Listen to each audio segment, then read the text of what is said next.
Hi guys, Pete the Wargamer here, back with more contrast paint experiments. In my previous Boingrot Bounder video, I experimented very briefly with using contrast paints to create a non-metallic metal effect.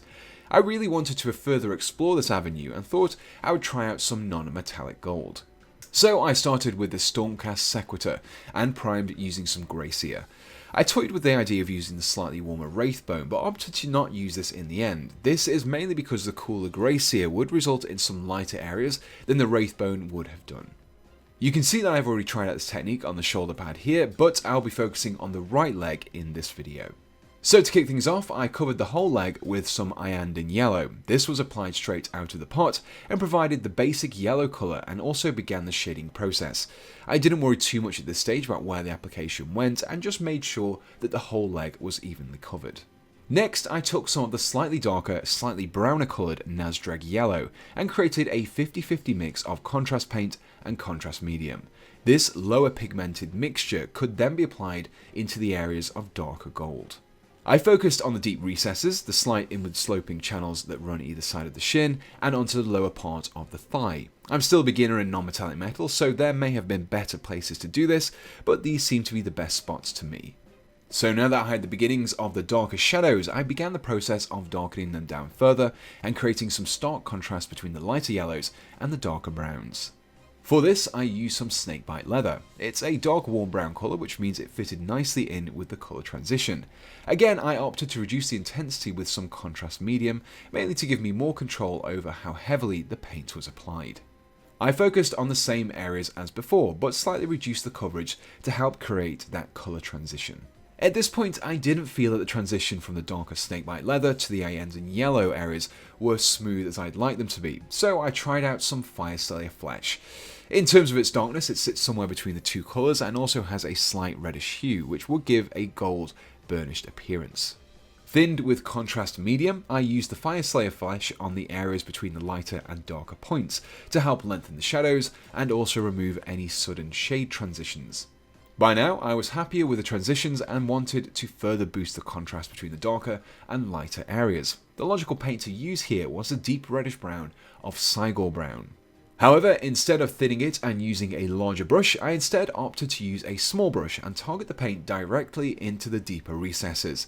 This really boosted the intensity of the shadows, making these areas look deeper and therefore helping the details to appear more pronounced.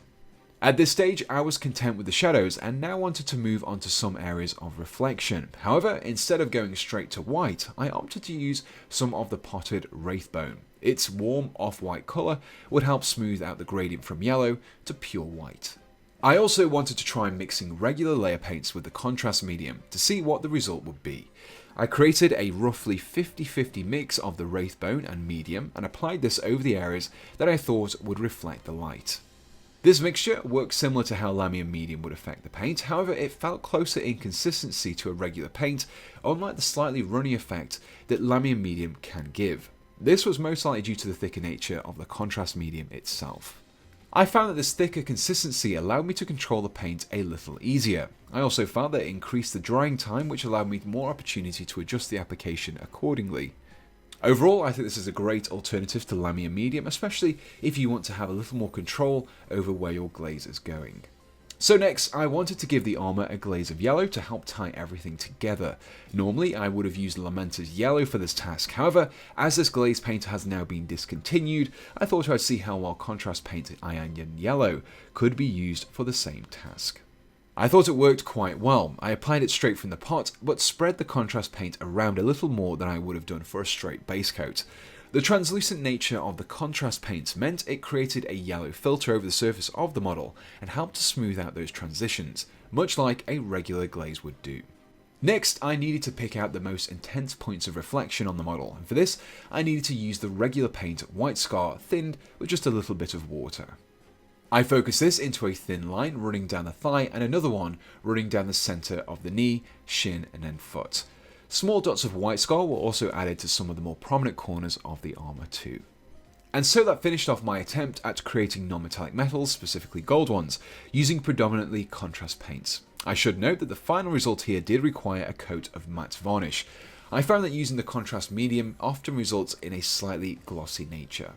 So looking at the results, I would say there is definitely opportunity here. As I've already said, I'm neither experienced in painting non-metallic metals, nor have I had much practice using contrast paints for that task.